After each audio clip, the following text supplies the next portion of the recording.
और आज हम देखते हैं कि फ़िरका परस्तों ने इस्लाम को तोड़ के रख दिया, और जो लोग बेचारे अल्लाह के हुजूर सजदा रेज़ होते हैं उन पर शिरक के और बिदअत के फतवे लगा करके उनको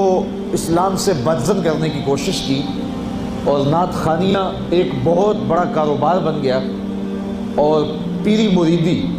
एक बहुत बड़ा धंधा बन गया। तो इस दौर के अंदर अपनी औलाद को संभालना, वो तरह तरह के सवाल करती है, पूछती है, तो फिर उनको दीन पर मुतमईन रखना इतना आसान काम नहीं है। हमारे वालिदैन ने हमारी तरबियत की तो उनके लिए कदरे आसान था, लेकिन हमारे लिए अपनी औलाद को संभालना और दीन की राह पर डालना कदरे मुश्किल है। लेकिन हमारे वालिदैन ने जो आसान काम किया था उसके लिए भी बड़ी मेहनत की थी,